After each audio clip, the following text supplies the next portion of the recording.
Flux, ligne, ordonnancement 5S Jidoka. Ces mots ne vous disent rien? Pas d'inquiétude, c'est normal, nous sommes là. Bonjour à tous et bienvenue dans Gemba, le podcast qui vulgarise la logistique. Souvent mal comprise ou mal interprétée, la logistique est confondue avec le transport. Alors, qu'est-ce que la logistique? D'où vient-elle et quel est son avenir? Nous vous dirons tout dans ce podcast et nous vous parlerons des origines et du futur de la logistique. Nous sommes Malo, Thomas, Raphaël, Aurélien et Marceau et nous vous souhaitons une bonne écoute. Bonjour à tous et bienvenue dans Gemba. Je suis Thomas et aujourd'hui je suis en compagnie de Marceau. Salut Marceau. Salut Thomas. Salut Aurélien. Salut. Et je suis également avec Malo. Salut Malo. Salut. Nous sommes 5 étudiants de l'école supérieure de logistique industrielle de Redon. Et aujourd'hui, nous allons parler donc de logistique, bien évidemment, mais dans ce premier podcast, nous allons un petit peu vous parler de l'historique et voir ce qu'est la logistique aujourd'hui. Première partie, la définition. Marceau, je crois que tu as fait différentes recherches dessus. Alors oui, j'ai trouvé une définition, mais qui correspond pas forcément à l'idée que je me faisais à la base de la logistique, c'est-à-dire que j'ai trouvé la définition suivante: ensemble des opérations ayant pour but de permettre aux armées de vivre, de se déplacer, de combattre et d'assurer les évacuations et le traitement médical du personnel. Ah oui, en effet, c'est pas trop l'image que je me fais aujourd'hui, là c'est vraiment très axé armée. C'est orienté, armée, vraiment l'aspect martial, quoi. Ouais, c'est assez étonnant quand même, enfin, pour moi la logistique c'est pas forcément ça. Est-ce qu'on peut avoir autre chose? Ça me paraît assez bizarre. Moi, j'ai trouvé une autre définition qui nous dit que la logistique, c'est l'ensemble des méthodes, des moyens relatifs à l'organisation d'un service ou d'une entreprise et qui va comprendre tout ce qui va être manutention, transport, conditionnement, approvisionnement. Donc vraiment l'ensemble des opérations qu'on va retrouver dans ce qu'on appelle la logistique. Alors là, ça me paraît déjà un petit peu plus logique de ce que je vois, de ce que je connais. Moi, j'avais un petit peu aussi une définition qu'on peut donner pour définir un peu l'ensemble.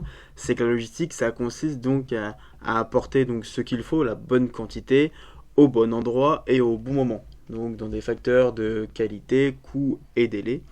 Et en fait, dans ça, je pense que les objectifs sont assez simples et je pense qu'on peut résumer comme ça la logistique. Est-ce que vous êtes d'accord avec moi? Oui, c'est exactement ça.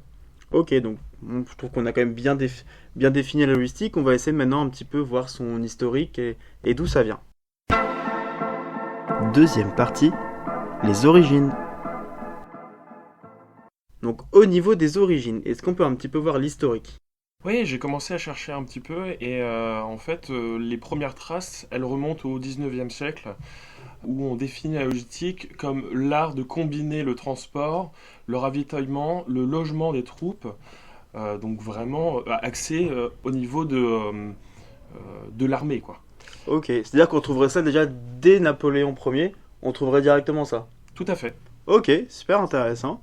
Est-ce qu'on a pu avoir d'autres choses? Quelqu'un a réussi à trouver quelque chose d'autre ou pas sur les C'est origines? peut-être même avant, en fait, hein. Si on parle du lien entre logistique et armée, faudrait peut-être remonter même aux origines de la notion même d'armée. Donc on parle peut-être même de remonter jusqu'à Jules César, des premiers écrits qui auraient été faits par Jules César, pour commencer à apparaître quelque chose qui ressemblait à la logistique, quoi. Ok, donc l'organisation, etc. Voilà, ok. exactement, les délais, les quantités, etc. Et donc organisation des troupes, Exactement. du matériel et des logements. Oui, c'est ça exactement. Dans un premier temps, la logistique était surtout axée sur les armées. Et ensuite, avec la révolution industrielle, on a commencé à appliquer un peu plus les principes de la logistique pour le commerce. Les modes de consommation ont changé, les modes de production, le transport s'est aussi développé. Et donc, on a pu trouver de nouvelles solutions pour développer la logistique. Ouais, on a eu une nouvelle cadence de production aussi, comme tu dis, Coréen, avec la nouvelle révolution industrielle. Donc, la première révolution industrielle, c'est vrai que on a dû avoir une meilleure gestion des flux, ça c'est vrai que tu as raison. Et on a eu une autre partie aussi, si on continue un peu le développement dans l'histoire, dans la Seconde Guerre mondiale, c'était un gros événement dans le monde, majoritairement avec le débarquement. Toute la logistique derrière le débarquement a été très importante, je pense. Les préparatifs, préparer les troupes, les départs, les lieux d'arrivée et les lieux de départ, ça a dû être au niveau préparatif et planification, quelque chose d'assez intense, je pense, pour cette partie-là. Tout à fait. Donc le développement, il se poursuit aussi dans les années 80-90 avec une grosse augmentation, une grosse croissance pour la logistique dans les entreprises. À partir de ce moment-là, la logistique, elle a pour but de coordonner les différentes fonctions de l'entreprise. Et donc, depuis ce moment-là, la logistique rentre dans une démarche de recherche d'efficacité, de maîtrise des coûts, de maîtrise des coûts. Ok, donc là vraiment on commence à rentrer dans la phase l'entreprise, non plus que l'industrie, on rentre vraiment aussi dans l'entreprise d'après ce que tu dis, Malo. Et Marceau, aujourd'hui vraiment les enjeux de la logistique, du moins actuellement pour les entreprises, comment ça se passe aujourd'hui? Je crois que le rôle de la logistique pour les entreprises, il a un peu changé aujourd'hui. Pendant longtemps, j'ai l'impression que ça a été aussi une contrainte à gérer pour les entreprises, d'avoir son stock, de gérer ses transports, d'être sûr qu'on n'allait pas être en pénurie ou en surstock, de choses comme ça. Aujourd'hui, la logistique, c'est plus une fonction support ni une contrainte à gérer, c'est carrément une fonction, c'est une fonction stratégique pour les entreprises et même un argument de vente, un argument marketing pour certaines. On pense à Amazon aujourd'hui, l'avantage concurrentiel d'Amazon, c'est aussi d'être capable de nous livrer dans la journée. Donc c'est plus seulement avoir les bons produits accessibles, c'est avoir les bons produits accessibles dans la journée et même livrables depuis chez vous au bas de votre porte, quoi. C'est sûr que dans ce cas-là, depuis Jules César, la logistique a quand même bien changé. On n'est plus du tout sur le même domaine d'application, donc c'est vrai que c'est assez intéressant. Au niveau de l'historique, je pense qu'on a un petit peu fait le tour. Je vous propose maintenant qu'on parle un petit peu des enjeux et des missions de la logistique et qu'on développe succinctement chaque principe et rôle logistique. Troisième partie, les enjeux et les missions. Donc au niveau des missions, on va d'abord commencer à parler par la réception. Aurélien, est-ce que tu peux nous faire un petit topo sur la réception, s'il te plaît? Ouais, donc la réception, c'est vraiment une des premières étapes de la logistique. Ça va être c'est vraiment une étape clé du processus, puisque c'est l'étape par laquelle les marchandises vont arriver dans l'entreprise. C'est une étape importante à gérer correctement, puisque ça peut avoir des impacts critiques si elle est mal gérée. Quand tu dis impact critique, tu veux parler de quoi? Si la réception est mal gérée, si on va avoir des défauts, ils vont se répercuter ensuite, et donc c'est toute la chaîne qui va être impactée. D'accord, ok, très bien. Ensuite, lorsqu'on a cette réception-là, forcément, on doit stocker ces pièces, ce qu'on réceptionne. Et au niveau du stockage, si on peut définir le stock, c'est, on va dire, l'ensemble des biens produits qui peuvent intervenir dans tout un processus de fabrication d'une entreprise. Tous ces biens stockés ont pour but donc soit d'être utilisés à des fins productives ou alors d'être vendus en l'état. Et je pense que le stock est très important, du moins une bonne gestion de stock est très important pour une entreprise parce que ça entraîne une immobilisation d'argent qui est assez énorme. Si une entreprise a trop de stock, trop d'argent immobilisé, pas assez de stock, répond pas forcément à la demande du client.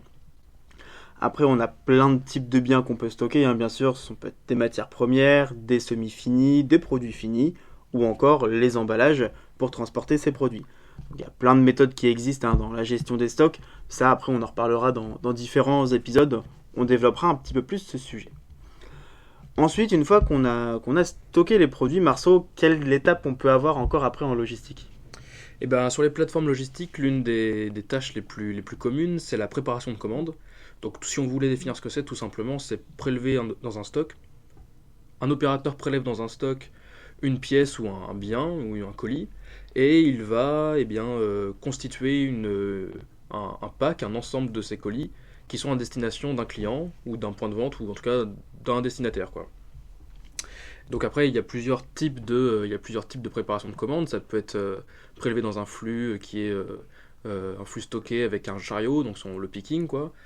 Ça peut être de la préparation sur flux tendu, mais le principe c'est le même, c'est en fait prélever la pièce attendue pour un client et la déposer sur le canal qui est destiné à l'expédition vers ce client. Donc si je comprends bien, en fait, moi je suis un peu un préparateur de commandes. C'est-à-dire samedi dernier, je suis allé faire mes courses, je suis allé chez Leclerc. Exactement, en fait, tu as fait du picking. D'accord, ok, très intéressant. Donc je suis préparateur de commandes. En fait, un préparateur de commandes qui fait du picking avec son chariot fait exactement la même chose qu'un client au supermarché avec son chariot. Il se balade dans les allées de stock et il prélève ce qui est indiqué sur sa liste de courses, comme un préparateur de commandes a une liste des colis attendus, et il les prélève et il les dépose dans son chariot. Ok, cool, intéressant. Donc une fois que j'ai préparé ma commande, je pense qu'il faut bien l'expédier au client. Oui, tout à fait, il faut l'expédier au client. Et en fait, cette phase, c'est la dernière phase avant que le client reçoive son produit qui soit conforme et en bonne quantité. Donc en fait, le but de l'expédition, donc, c'est d'envoyer le produit préparé au client. Et pour ça, il faut bien planifier toute l'expédition, toutes les expéditions de tous les produits, bien calés, bien au bon camion et bien au bon client. Il faut aussi choisir le transport adapté. Ça peut être par camion, ça peut être par voie ferrée, donc ferroviaire, ou de voie maritime, donc conteneurs ou même des péniches pour, par exemple, le grain. Aussi la taille du camion, la taille du bateau, la taille du conteneur, etc. Il faut donc contrôler, c'est la dernière phase avant l'expédition, donc il faut contrôler le produit et contrôler tout ce qu'il y a l'administratif avant l'expédition. Donc conformité des bordereaux, conformité avec les douanes qui pourraient avoir accès à ces palettes-là ou ces produits-là.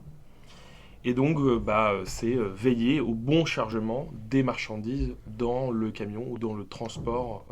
Et donc, dans ce cas-là, une fois qu'on a chargé, donc il y a le transport qui rentre en compte. Au niveau du transport, un petit peu comment ça se passe. Parce que pour moi, j'entends beaucoup parler, quand on parle de logistique, dire que la logistique, c'est des camions. Mais je pense que le transport, déjà la logistique ne se résume pas qu'aux camions. Et même le transport ne se résume pas qu'à ça. Exactement, oui, tout à fait. Le transport, c'est vraiment un aspect à part entière de la logistique. C'est vraiment un enjeu stratégique pour les entreprises. Comme l'a dit Malo, il y a énormément de façons de transporter les produits. Ce qu'on voit le plus et ce dont on entend le plus parler, ça va être du transport routier. Mais il y a également le ferroviaire, le fluvial, le maritime et l'aérien pour les plus grandes distances. Dans un contexte de mondialisation aujourd'hui, le transport est vraiment un enjeu stratégique. C'est pour ça que les entreprises de transport sont spécialisées dans ce domaine. Les entreprises de logistique, généralement, vont confier le transport à des acteurs dont c'est le métier. Donc, comme tu disais à l'instant, Aurélien, c'est sûr que le transport aussi, c'est très stratégique pour une entreprise, même pour l'économie mondiale, parce que dans un monde mondialisé, si on peut dire, on l'a bien vu avec le Covid-19, c'est très compliqué lorsqu'on n'a pas eu de transport. L'économie avait beaucoup de mal à tourner, on ne trouvait pas les produits dans les magasins. Donc si on n'a pas de transport aujourd'hui, l'économie en prend un coup. Donc c'est une partie qui est très très importante à ce niveau-là. Donc là, on a un petit peu fait le tour des différentes étapes de la logistique, la préparation, les expéditions, le stockage des pièces. Mais aujourd'hui, on est dans un monde quand même de plus en plus concurrentiel et il faut réussir à s'adapter par rapport à sa concurrence. Marceau, comment on peut s'adapter aujourd'hui pour rester en concurrence et gagner encore en part de marché ? Ce qui est important, c'est aussi de rester dans l'air du temps. C'est-à-dire que, par exemple, si on veut citer une grosse évolution des dernières années, c'est la forte hausse des modes de consommation liés à Internet. Il y a de plus en plus d'achats sur Internet pour quasiment toutes les franges de la population. Donc tout ce qui est visibilité et activité en e-commerce, aujourd'hui, ça devient quasiment un standard pour les entreprises. Et ça, c'est un aspect de la logistique sur lequel beaucoup d'entreprises n'avaient pas forcément investi à la base. Aujourd'hui, ça devient complètement nécessaire si on veut être dans l'air du temps et si on veut être adapté aux modes de consommation modernes, quoi. Et au-delà de ça, l'aspect technologique, c'est aussi important sur les sites logistiques pour être au niveau par rapport à la concurrence en termes de gains de préparation, de productivité. De plus en plus, on parle aussi de soulager la peine des opérateurs en les protégeant des troubles musculo-squelettiques. Donc avec toutes les technologies qui permettent d'alléger la manutention et la pénibilité du travail, quoi. D'accord, donc c'est vrai que cette technologie a beaucoup d'importance aujourd'hui dans la logistique. Donc comme tu l'as dit, au sein des entrepôts, pour aider donc toutes les personnes. Et en fait, toute cette partie logistique qu'on vient de détailler ensemble n'a qu'un seul but, finalement, c'est la satisfaction client. Le client est au cœur même de notre logistique. Si on fait en sorte d'avoir un bon niveau de stock, c'est pour que le client ait sa bonne pièce lorsqu'il la commande. Si on fait en sorte d'avoir différents transports aériens, maritimes, c'est aussi pour pouvoir avoir la bonne pièce au bon endroit le plus rapidement possible. Donc c'est vrai que le client est quand même autour de cette logistique. C'est la notion, je pense, qu'on peut retenir. C'est vraiment la satisfaction client. dernière partie, les entreprises. Maintenant, on va un petit peu parler des entreprises qui font la logistique. C'est-à-dire qu'aujourd'hui, on connaît de grands groupes, comme toi Marceau qui est chez U-Logistique, donc grande distribution qui a sa propre filiale logistique. Moi, au sein de Renault, on a notre service logistique. Mais je pense qu'on a d'autres entreprises, peut-être un peu moins grandes, qui font de la logistique. Est-ce que quelqu'un peut me parler un petit peu de ces fonctions-là ? Les grands groupes ont effectivement leurs fonctions logistiques qui sont vraiment abouties, mais en fait tous les commerces quasiment ont leurs propres contraintes logistiques et leur propre activité logistique. Prenons un exemple très simple, le boucher du coin de la rue, il fait de la logistique, il a une gestion des stocks à faire, il a un planning de production à gérer, il a des entrées et des sorties, il a en fait des contraintes logistiques au même titre qu'une grosse entreprise, simplement adaptées aux quantités, adaptées à son activité, quoi. Donc là, ce que tu me dis, tout à l'heure quand tu me parlais préparation commande, ça m'a étonné. Je me suis rendu compte que j'étais logisticien et préparateur de commande. Et maintenant je me rends compte qu'au final, vraiment, tout le monde est logisticien, tout le monde est préparateur de commande, tout le monde est un petit peu ingénieur logistique au final. Tout le monde qui gère des flux de biens ou des flux d'informations, finalement, il fait un peu de la logistique, quoi. D'accord, ok. Donc ça, c'est assez intéressant. Donc toutes les entreprises de n'importe quel secteur et de n'importe quel domaine font de la logistique. Nous venons donc de détailler maintenant l'histoire et les différents processus de la logistique. Nous détaillerons ces différents points lors de prochains épisodes. Ce podcast est maintenant terminé. Nous nous retrouvons dans 2 semaines. Merci de votre écoute et de votre fidélité. À très vite sur Gamba.